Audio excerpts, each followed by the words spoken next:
Boa noite, meus irmãos. Abra sua Bíblia aí, por favor, no livro de Tiago, carta de Tiago, capítulo 1, lá no finalzinho, depois do livro de Hebreus. Quem está no celular não tem esse negócio de depois, né? Pelo amor de Deus, gente. Nós estamos ficando burro por causa desse negócio de celular. A gente não sabe fazer mais nada, né? Outro dia eu queria saber o que estava passando na TV a cabo. E aí eu falei assim, cadê a revistinha do guia da TV a cabo, né? Aí eu me lembrei que isso não existe há uns 15 anos, né? Mas como é que você fica sabendo qual que é o canal, né? É assim que as coisas funcionam. Meus irmãos, então Tiago, capítulo 1, nós vamos começar a falar a respeito do verso 16 em diante. Mas antes da gente ler, que a gente possa inclinar o nosso coração em uma direção muito clara acerca das coisas que Deus deseja falar com a gente, está falando com a gente nos dias em que nós vivemos. Uma das coisas mais poderosas que nós temos para administrar na nossa jornada, até foi bem falado aqui que Deus derrama dons, talentos, habilidades sobre todos os homens, não apenas aqueles que o conhecem e o temem, mas todas as pessoas recebem pela graça comum de talentos especiais, coisas que Deus colocou em você, que apenas você é capaz de fazer. Infelizmente, nós somos uma sociedade que hipervaloriza, né, as coisas que dão dinheiro, hipervaloriza as coisas que, de repente, são mais agradáveis aos olhos. Então, todo mundo, quando vê, por exemplo, um show de um cantor que assim é muito bom, você fica pensando assim, eu queria ser esse cara. Porque, no final, você não queria cantar, você queria conseguir despertar nas pessoas um sentimento, o mesmo sentimento que essa pessoa, ao cantar, despertou em você. Então, de certo modo, nós cobiçamos os dons uns dos outros e cobiçamos mais uns do que outros, né? Eu, por exemplo, tenho compartilhado várias vezes nas últimas semanas, nos últimos meses, sobre como que eu descobri que eu tenho o dom de lavar a louça. E muita gente ainda não acredita nisso, só a Marina que acredita porque ela testemunha disso, né? E é um dom que eu descobri recentemente. Porque você fala assim, não, mas lavar a louça é ruim. Eu não acho ruim. Eu li um artigo uma vez onde um cara falava sobre como que lavar a louça mudou a vida dele. Aí eu falei, esse cara fumou alguma coisa, está falando alguma coisa anormal. E aí, obviamente, o cara era em inglês, assim, então, obviamente, a estrutura dele de lavar a louça é muito melhor do que a minha lá em casa, né? Então, ele falava sobre as luvas que ele usava, e a textura da borracha, e sobre a água quente e a água fria. Lá em casa não tem nada disso. Lá em casa a torneira tem dois modos, ligado e desligado, né? E nós também não temos duas pias para ficar pondo a louça. Então o esquema é mais braçal mesmo. Mas, de certo modo, eu submeti aquilo que era a minha vontade, e a minha vontade era só usar descartável. Aí você fala assim, mas e o meio ambiente? Então, gente, eu cheguei num ponto da minha vida em que eu virei para a Marina e falei assim, se eu tiver que escolher entre o meio ambiente e o meu casamento, eu prefiro o meu casamento. Olha só o que eu estou falando, hein? E aí a Marina, não, de jeito nenhum, a gente não pode viver desse jeito, administrando as coisas desse jeito, né? Então, o que eu tive que fazer? Eu tive que contrariar a minha vontade e me submeter a um esforço para tentar aprender a gostar de uma coisa tão estúpida e repetitiva quanto lavar a louça. É repetitivo mesmo. Eu lavei a louça ontem, tirei até uma foto, ontem à noite, estava tudo lá de volta. E um pouquinho mais também, a medida da iniquidade vai aumentando, né? E não tem nada de errado nisso. Eu estava pensando hoje, antes de vir ao culto, pensei assim, acho que hoje eu vou lavar essa louça se eu estiver animado, na hora que eu voltar do culto. E acredite, eu aprendi a gostar desse negócio. O que acontece na nossa vida, que é um grande desafio de administração? Nós temos a crise de nos relacionarmos com a nossa vontade. E a palavra vontade, ela define muitas coisas na existência humana. Porque tudo que existe, tudo que é feito, tudo que é criado, é fruto da vontade. A vontade é uma das coisas mais poderosas que existe no universo. Toda vez que você vê um cara como o Steve Jobs, que era um idiota na universidade, um cara que não servia nem para o padrão acadêmico, esse cara, por ter uma vontade específica, mesmo que ele ainda não discernisse o que era essa vontade, ele se aplicou de todo o coração, com todo o seu esforço, ele colocou toda a sua vida nisso, até a ocasião em que ele conseguiu encontrar o seu dom, encontrar o seu talento e tornar manifesto a todo mundo o fruto da sua vontade. Todos nós, meus irmãos, estamos debaixo dessa pressão da vontade. Estamos debaixo dessa crise de administrarmos a nossa própria vontade. E quando a palavra fala a respeito da carne, que a gente tem que lutar contra a carne e tudo mais, tem gente que de uma maneira muito infantil, acha que nós estamos falando só de pecados de natureza sexual. E isso é infantil mesmo. Pois tem muita gente que, embora não peque, na sua sexualidade, ainda assim está muito distante de Deus, porque a sua vontade não tem nada a ver com a vontade dele. Hoje de manhã aqui a gente estava rindo com um irmão aí, que estava falando assim, eu tenho escolhido esperar, porque ninguém me quer.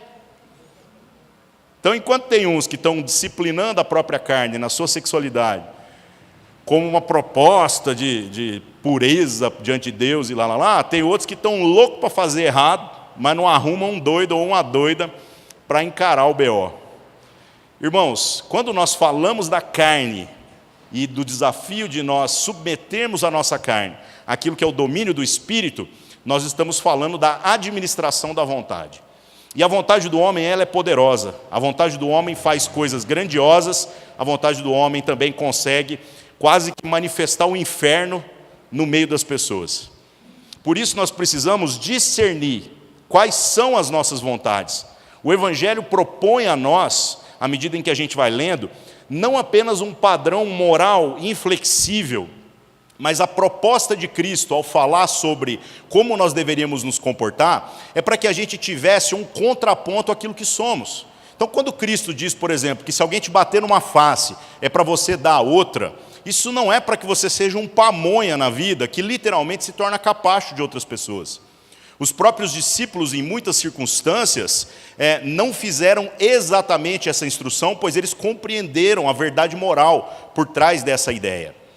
Paulo, quando estava ali para ser preso, e ele acabou sendo preso, ele não se submete pacificamente, no sentido de dizer assim, se é isso, então dá um outro tapinha aqui também.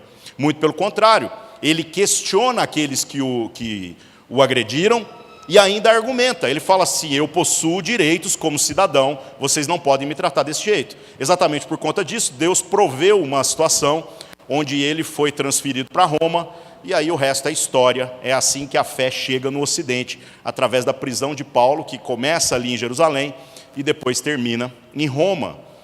Então, irmãos, quando nós falamos da vontade, nós temos que entender que a nossa vontade nem sempre está alinhada com aquilo que é a vontade de Deus. E continuamente a gente tem falado aqui a respeito de como Deus tem na sua vontade o seu compromisso. Ou seja, a vontade de Deus não se frustra, embora muitas pessoas acreditem que Deus está com a sua vontade frouxa, que Deus está deixando o negócio acontecer e vamos ver o que vai rolar.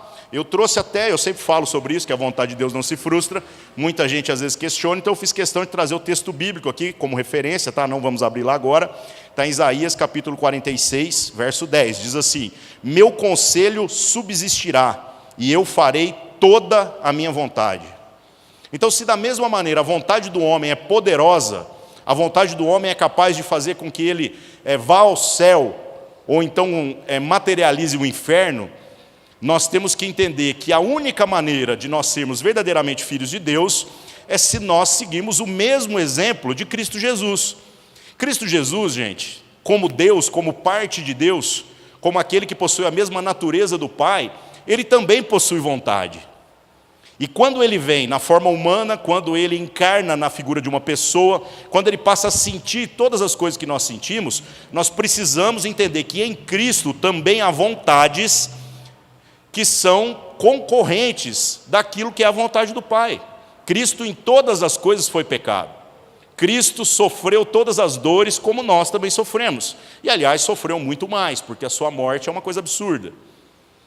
Então, Cristo possui em si uma luta de vontade, só que tem uma coisa em Cristo que não vacila. O que não vacila é a sua consciência de identidade acerca de que a vontade do Pai para si é muito melhor, é muito mais valiosa do que a sua própria vontade.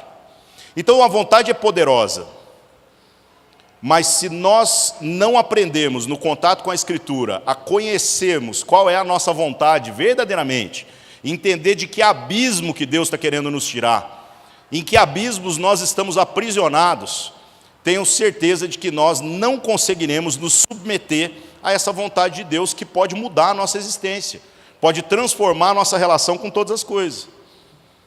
Então, meus irmãos, se a vontade do homem é poderosa, imagina a vontade de Deus. A vontade de Deus não se frustra, como eu citei aqui para vocês agora. E mais do que isso, a vontade de Deus, ela está revelada para nós de maneira suficiente, tudo aquilo que a gente precisa saber nas Escrituras. Mas ainda assim, há mistérios acerca da vontade de Deus, que permite até mesmo que coisas ruins aconteçam, porque o propósito do Senhor no último dia é de que mesmo de toda essa coexistência que nós temos com o mal, algum bem seja extraído. Deus não está, por sua vontade, administrando um jardim que deu errado. Deus está, por sua vontade, criando uma cidade celestial onde não existe Adão, só existem Cristos. Então a vontade de Deus nunca se frustrou e jamais se frustrará. Aquilo que nós precisamos saber está na Escritura, e aquilo que nós não precisamos saber, nós literalmente vivemos por fé, tateando e confiando que tudo aquilo que o Senhor falou para nós é a verdade. Agora, irmãos, o que o texto vem trazer para nós aqui? Um confronto entre a nossa vontade e a vontade de Deus. E diz assim, Tiago capítulo 1, a partir do verso 16. Não erreis, meus amados irmãos. Já começou caro essa conversa, né? Eu sempre tenho uma crise quando eu vejo Jesus indo lá, curando a pessoa, mudando a existência dela, incluindo ela na sociedade, e depois Jesus vem e fala aquela frase que para mim é a mais cara de todas. Fala assim: vá, não peques mais. Como assim não peques mais? É muito isso, né? Sim, o padrão de Deus é elevado. E aqui, através de Tiago, nós temos uma instrução que vem de Deus, não erreis. E agora nós vamos falar sobre como deve se manifestar a nossa conduta, a nossa postura, a partir da consciência de que Deus deseja algo para nós, e que se nós não nos submetermos a isso, se nós não escravizarmos voluntariamente a nossa vontade, para que possamos nos submeter à vontade do Senhor, então nós estaremos errando. Diz assim então, verso 17: toda boa dádiva e todo dom perfeito vem do alto, descendo do Pai das luzes, em quem não há mudança nem sombra de variação. Então, meus irmãos, a vontade de Deus não muda. Nele não há mudança e nem sombra de variação. Ah, mas será que eu não consigo, pela minha oração, meu joelho no chão, botar um milho lá, ir para o monte, convencer Deus de que Ele tem que mudar de ideia? Não. Se alguém tem que mudar na relação entre seres mutáveis e um ser imutável, é a gente mesmo. Nós não oramos na perspectiva de convencer Deus daquilo que são as nossas necessidades e as nossas demandas. Nós oramos a partir de uma perspectiva de relacionamento, onde nós rasgamos o nosso coração, colocamos toda a nossa vida, e exatamente neste lugar de relacionamento, nós somos ministrados com a vontade de Deus. Então quem muda na oração, acredite, sou eu mesmo, não é Deus. A oração é um exercício de submissão de vontade. Ah, mas eu não posso orar para Deus me dar um Camaro amarelo? Pode.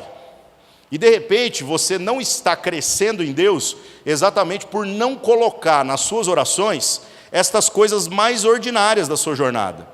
Se você não colocar isso diante de Deus, que você quer esse Camaro amarelo, e eu não tenho nada contra Camaros amarelos, tá? Mas se você não colocar isso diante de Deus, como você vai conseguir confrontar a sua vontade com aquilo que é a vontade do Senhor, para que no final você perceba que a vontade dele é superior à sua? Então não tenha medo de orar, meu irmão. Ore por tudo aquilo que você realmente deseja. Rasga a sua vida e coloque diante de Deus. Não tente mentir em oração do mesmo jeito que você tenta mentir para nós. Porque quando a gente junta, todo mundo está vestido de crente, e aí começa a falar igual crente. E aí, mano, como é que foi a semana? Oh, uma bênção, luta, tudo gira de crente. Você nem abençoou, nem lutou. Você só reclamou. E fica usando essas palavras para justificar que a sua vida é horrível. E aí depois na sua oração, na hora que a gente está conversando aqui, hoje tem ceia e tal, a gente toma dos elementos, relembra de Cristo, mas dali um pouco, meus irmãos, passamos do espírito para a carne assim, ó, é só soltar a comunhão aqui, a gente põe uma musiquinha no som ali, e aí o que acontece? A gente já começa a falar mal uns dos outros. A gente já começa a soltar o nosso veneno, a gente já começa a criticar todas as coisas, reclamar do nosso emprego, reclamar da nossa família, reclamar do seu marido, da sua esposa, do seu namorado, ou de não ter um, reclamar de sua mãe, do seu pai. A gente já passa para essa ideia. E depois, quando você chega na sua casa, alguns, tá? Porque tem gente que dorme mesmo, né? Tem uns que falam assim, não, eu vou orar antes de dormir. E na sua oração, você finge que nada disso existe no seu coração. Você literalmente ora vestindo de novo a sua roupa de crente. Fica assim, ô Senhor, abençoa os meus irmãos. E eu fico imaginando Deus olhando lá de cima para você e fazendo assim, ué, o que eu mandei para abençoar os seus irmãos é você, caramba. E você está querendo agora que eu abençoe os seus irmãos, enquanto você não quer abençoar os seus irmãos? Ah, vá tomar banho. Oração ruim. Vou pesar um pouquinho a mão sobre você, porque eu vou te levar até o lugar onde eu desejo que você esteja. A minha vontade a seu respeito não se frustra. Então tem uns filhos que tem que apanhar mais do que os outros. E tem gente que está apanhando e põe na conta do diabo. Ai, o diabo. Gente, eu já falei isso aqui em outras ocasiões, mas é sempre bom relembrar também. Nós não temos crise com o diabo, viu, gente? Nós não temos crise com Satanás. Não temos. Por quê? Porque o diabo só pode tocar na vida de um filho de Deus na medida em que Deus permita. Então, ainda que o próprio Satanás toque na minha vida e me inflija muitas dores, eu não gasto o meu tempo tentando discutir com o diabo para entender a situação. Nós já fizemos isso muito, mas a gente cresce, a gente aprende, sabe? Sabe com quem que é meu problema? Com Deus. Então o diabo está aqui na minha frente falando comigo e eu literalmente estou conversando com Deus. Porque Deus é o meu problema. E também a minha solução. Se tiver a minha vida acertada com Deus, que se dane o diabo. Quando a gente era novo convertido nos antigamente, né? Ficava assim, construir uma casa, vamos lá, irmãos, vamos orar. E aí todo mundo orava, e pegava aquele óleo de cozinha, e passava nos batentes da porta, e declarava, né, que os demônios não vão entrar aqui, e não sei o quê. Gente, deixa eu dar uma fita para vocês. Eu não estou nem aí se está lotado de demônio lá dentro. Nós estamos no Big Brother de Deus, gente. A gente não sabe também se o demônio está de fora, a parede é transparente para ele, então, que diferença que isso faz? Nós somos colocados por Deus como espetáculo mesmo a todos os seres celestiais. A gente não deveria temer coisa nenhuma, se de fato a nossa vontade está alinhada com a vontade de Deus.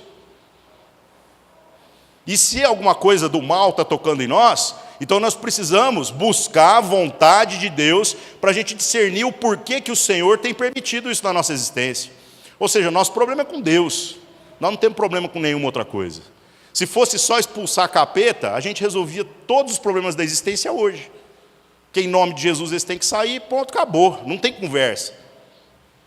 A palavra de Jesus não faz curva, ele diz que é assim, então é assim. Mas de onde vem essa autoridade? Do nome de Jesus. E por isso que a gente não tem constrangimento nenhum de mandar se preciso. Olha o tamanho da complicação. Então, irmãos, em Deus não há mudança, nem sombra de mudança. Não há. Quem vai ter que mudar é a gente.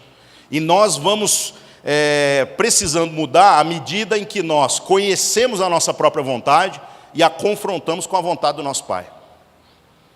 Aí chega num ponto em que é preciso posicionamento. Difícil, né? Verso 18.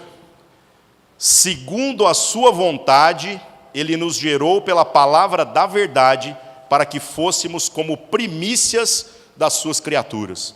Essa semana alguém mandou uma mensagem para mim, naqueles negócios que eu respondo no Instagram lá, né, nos stories, falando assim, e esse papo de primícias? Que eu tenho que, do meu dízimo, não sei o quê, dar não sei quanto de dinheiro para o pastor. Aí eu respondi a verdade, falei assim, fuja, que isso aí é pilantra. Isso aí é pilantra tentando te roubar. Meus irmãos, a própria palavra que está dizendo. Nós somos as primícias. Deus não está querendo só o seu dinheiro, sem um comprometimento da sua vida, que é o que a maior parte das pessoas quer dar. Deus quer com que a nossa vida seja a primeira parte, a parte mais importante. Então não tem jeito, para se submeter à vontade, nós precisamos entender que essa conta vai doer na gente mesmo. E como a gente sempre também diz, dinheiro é a parte mais barata. O resto é que vai ficando mais caro. Mas não tem jeito de andar com Deus sem que a gente se submeta à sua vontade. Verso 19.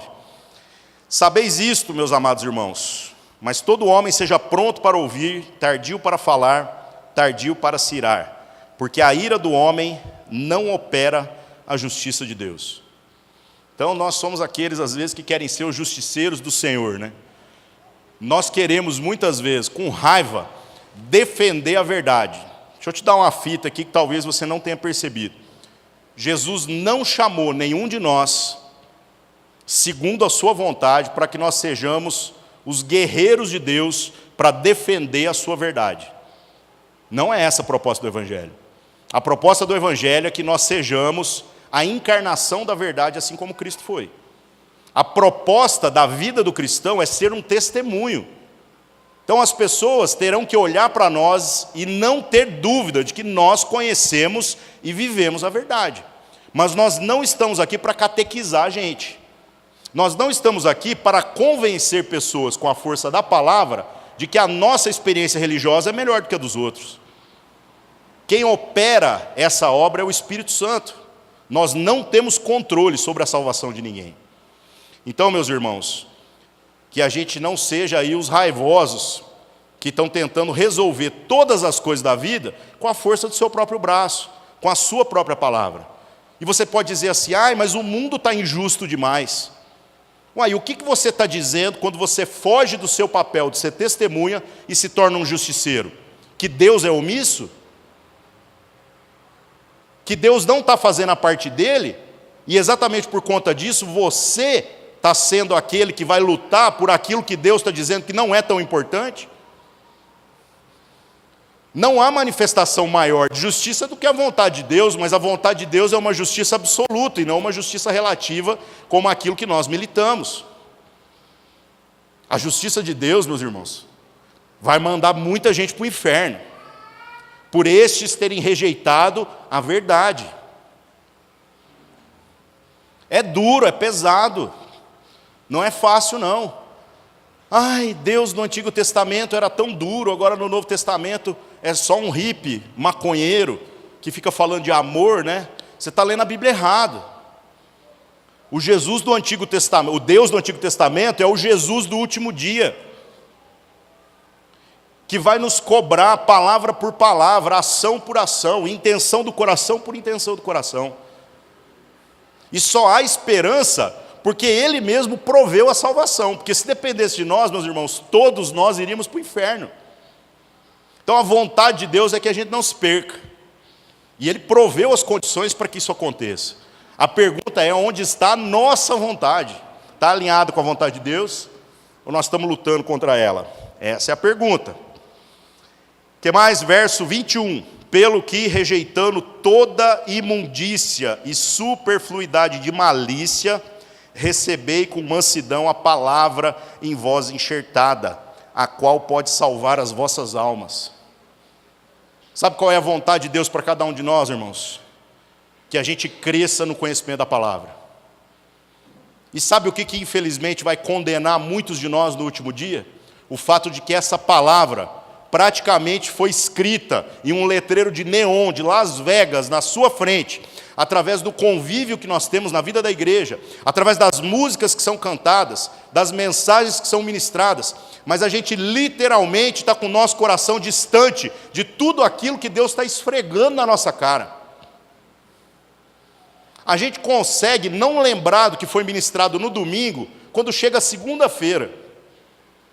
E isso é fruto da gente não prestar atenção, porque isso para nós não é valioso. Isso para nós não é importante. Nós estamos aqui cumprindo um compromisso religioso. Nós estamos aqui tentando agradar a Deus. Como se Deus tivesse algum prazer em gente sentada em cadeira, passando calor, para comer um pãozinho com suco ali, e depois achar que alguma coisa mudou na sua vida. Meus irmãos, Deus quer mudar a nossa vida. E isso vai acontecer através da palavra que nos é enxertada. Só que não tem como Deus trabalhando através de tudo aquilo que nós vivemos como igreja, nós rejeitarmos o enxerto de Deus em nós. Gente, enxerto é um negócio delicado. Já viu uma pessoa que faz enxerto de alguma coisa? Eu tenho um primo meu que ele perdeu um pedaço de pele grande, assim, da perna, que entrou no raio da moto ou da bicicleta, eu não me lembro. Aí teve que fazer um enxerto tirando da coxa. Aí na coxa ficou uma cicatriz desse tamanho, e depois tampou o lugar, porque realmente não tinha como fazer de outro jeito. E esse enxerto é um desafio, porque é uma grande possibilidade de que ele seja rejeitado, mesmo sendo parte do seu próprio corpo. Então, irmãos, nós estamos exatamente nessa situação. Nós compreendemos a vontade de Deus para nós, que deseja que a gente rejeite toda imundícia e superfluidade de malícia, ou nós somos aqueles que estão rejeitando as palavras? Talvez no nosso coração, a nossa vontade se inclina para algo torpe, na seguinte direção. Você pode dizer assim: o dia que vier o pregador, o cara que eu admiro, aí eu vou dar a minha atenção. Então eu vou te dar uma fita. Não vai acontecer. O dia que o céu abrir, o Espírito Santo falar comigo, aí então eu vou firmar o bet. Não vai acontecer. Sabe, o dia que eu for confrontado do meu pecado, aí eu vou abandonar ele. Não vai acontecer. O dia em que você vai ser confrontado com o seu pecado, vai ser no dia do juízo. E aí vai custar caro demais, porque depois dali para frente não tem conserto. Então, meus irmãos, em nome de Jesus, que a gente submeta a nossa vontade à vontade de Deus. E a vontade de Deus é que a gente se permita ser ministrado na palavra. Então não interessa quem está pregando, quem está cantando, cante de todo o coração. Ouça a palavra de todo o coração. É importante que você faça um esforço intelectual mesmo, para que amanhã você se lembre dessa pregação, para que daqui uma semana você se lembre dessa pregação. São as pregações que eu passei a me lembrar nos últimos 20 e tantos anos andando com Jesus, que fizeram a diferença na minha vida. No dia mau a gente se lembra da palavra boa. Eu não lembro nem quem que pregou, mas eu me lembro que foi pregado. Eu não me lembro nem que igreja foi, mas eu me lembro da palavra. Então é a palavra, meus irmãos. Não rejeite o enxerto. Verso 22. E sede cumpridores da palavra, não somente ouvintes, enganando-vos com falso discurso. Então, mais do que tentar enganar uns aos outros, nós estamos enganando a nós mesmos. Nós temos o discurso, a gente fala como crente, mas nós não permitimos que a palavra transforme a nossa vida.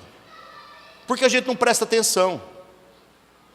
Porque a gente tem muitas coisas que estão competindo com aquilo que nós estamos fazendo junto. Eu já vi igrejas que colocavam assim no telão, assim, ó, desligue o seu celular. Vou te dizer um negócio, meu irmão, eu não acredito nisso. Porque eu fico em todo culto que eu vou, até quando eu vou pregar, com o celular na mão o tempo inteiro. Só que com o celular na mão eu estou mandando alguma coisa que foi falado no culto para que outros possam ser abençoados. Eu estou tirando foto e repartindo a experiência para que outros possam ser inspirados. Quando eu não estou fazendo anotação a partir daquilo que Deus falou com os outros, sobre como Deus agora está falando comigo. As minhas anotações são todas aqui. Então isso aqui não é o problema. O problema é a nossa vontade, a inclinação da nossa vontade apenas para aquilo que nos é confortável. E isso é a contramão daquilo que é a vontade de Deus. Sejam cumpridores da palavra, não só ouvintes. Lembra que Jesus dizia assim: aquele que tem ouvidos para ouvir, ouça. Para que Jesus falaria uma frase estúpida dessa? Aquele que tem ouvidos, ouça. Porque, gente, ouvir, tinha um monte de gente ouvindo ali, mas escutar mesmo, e permitir que aquelas palavras chegassem ao coração, eram poucos.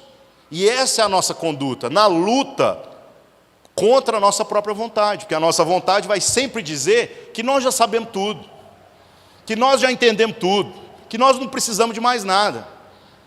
Dói, meus irmãos, dói demais.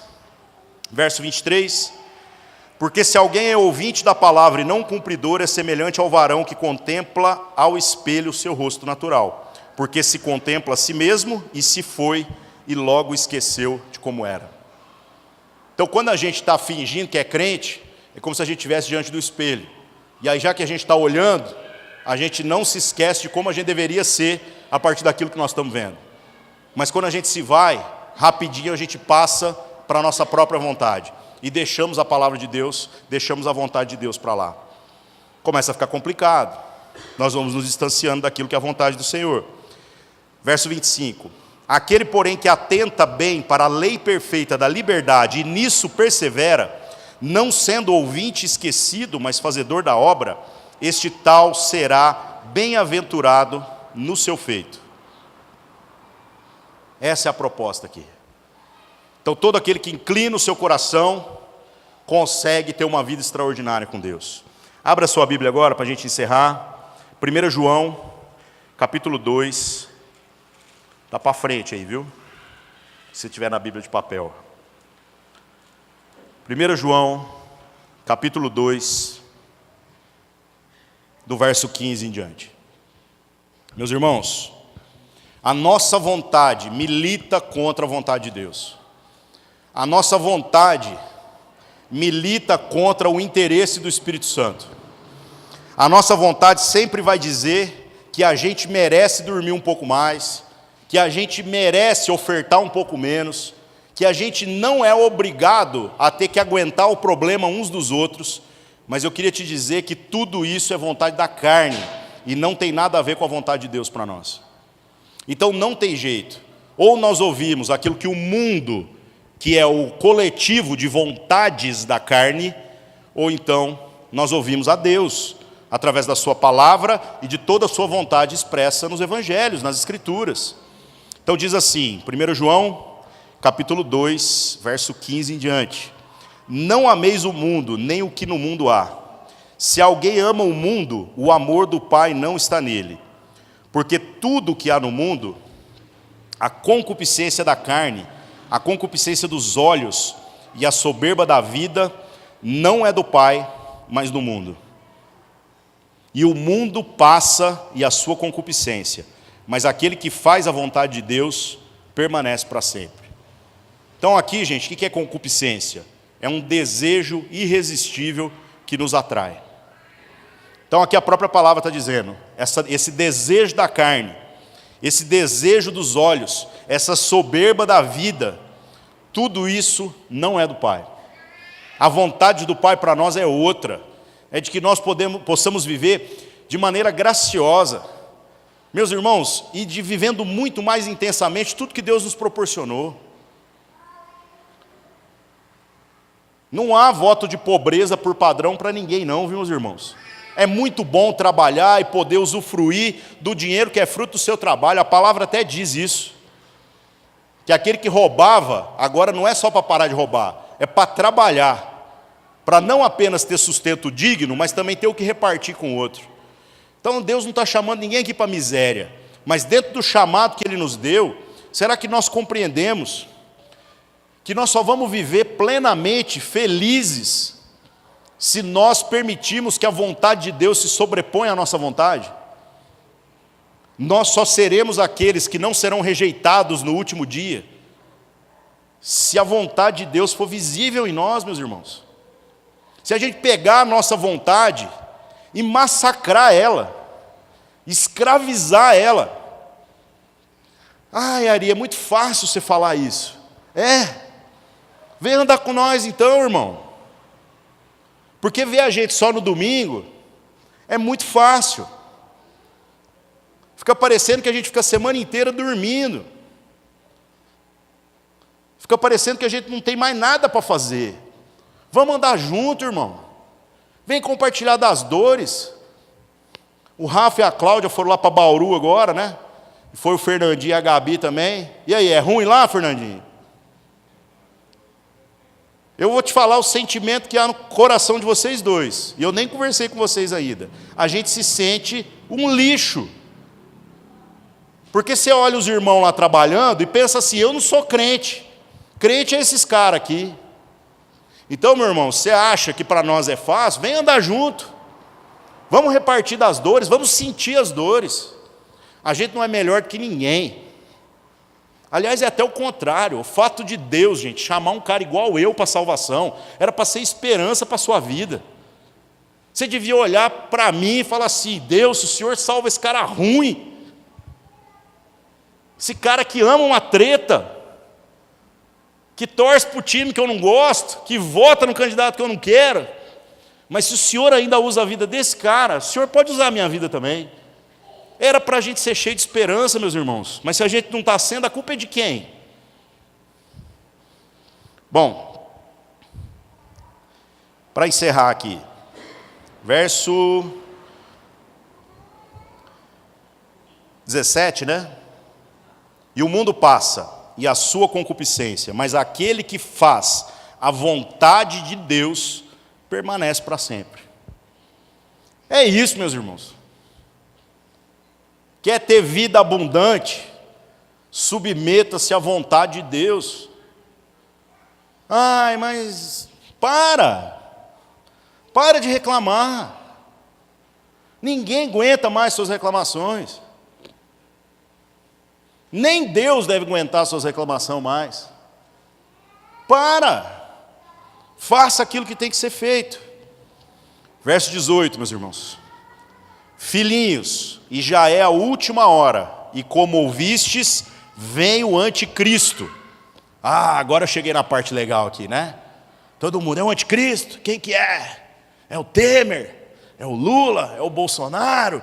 É o Papa? É o Trump? Quem dera fosse. Olha o que a palavra diz. Também agora, muito se tem feito anticristos, por onde conhecemos que já é a última hora. Verso 19. Saíram de nós, mas não eram de nós, porque se fossem, ficariam conosco. Mas isto é para que se manifestasse que não são todos de nós. Então o anticristo, viu, meus irmãos, nem tem essa palavra no Apocalipse. Se alguém te ensinou algo diferente disso, te ensinou errado. O anticristo não é uma pessoa, é um espírito, na perspectiva de uma inclinação de vontade, e uma vontade que é contrária à vontade de Deus. Então os anticristos, que nós temos o desafio de lutar, são aqueles que nós mesmos nos tornamos. Quando nós militamos a expressão religiosa, mas contrariamos a vontade do Senhor, colocando a nossa vontade acima da vontade do Senhor. Eu não falei para vocês que nós não temos problema com Satanás, e com os capeta e tudo mais? Nós também não deveríamos ter problema com o anticristo, se o anticristo fosse uma entidade externa. Mas muitos de nós, irmãos, quando não permitimos que a vontade de Deus haja na nossa vida, nós nos tornamos esses anticristos. Nós temos a aparência de religiosidade, mas nós não temos o coração. Que Deus nos cure disso, meus irmãos, em nome de Jesus. Vamos orar, vamos colocar nossa vida diante de Deus. Senhor nosso Deus, em nome de Jesus oramos, clamando pela manifestação da sua vontade na nossa vida. Que o seu Espírito trabalhe na nossa existência, Senhor Deus. Todas as mudanças necessárias para que a nossa vontade possa ser subjugada pela vontade do Senhor. Porque para nós, Senhor Deus, essa vivência religiosa, sem verdadeiramente fazer parte da família, não serve. Senhor Deus, tira de nós todos os corações que estiverem mornos, que nós possamos radicalizar mesmo na nossa caminhada. Que a gente ou caminhe na direção do Senhor, Pai, de todo o nosso coração, inclinando a nossa vida, com os nossos ouvidos abertos, garimpando virtudes em tudo aquilo que o Senhor tem nos dado para viver como igreja. Ou então, Senhor Deus, tira-nos do meio do seu povo, para que a gente pare de ser pedra de tropeço para outros. Em nome de Jesus, Senhor Deus. O Senhor mesmo disse, Senhor Jesus, que se alguém fizesse tropeçar daqueles pequeninos que ainda estão caminhando em te conhecer, seria melhor que se amarrasse uma pedra de moinho no pescoço e jogasse no fundo do mar. Senhor Deus, nós não queremos isso para ninguém, Pai. O que nós queremos é que a gente deixe de ser pedra de tropeço e nos tornemos instrumento de bênção, de virtude para a vida uns dos outros, Pai. Em nome de Jesus. Amém.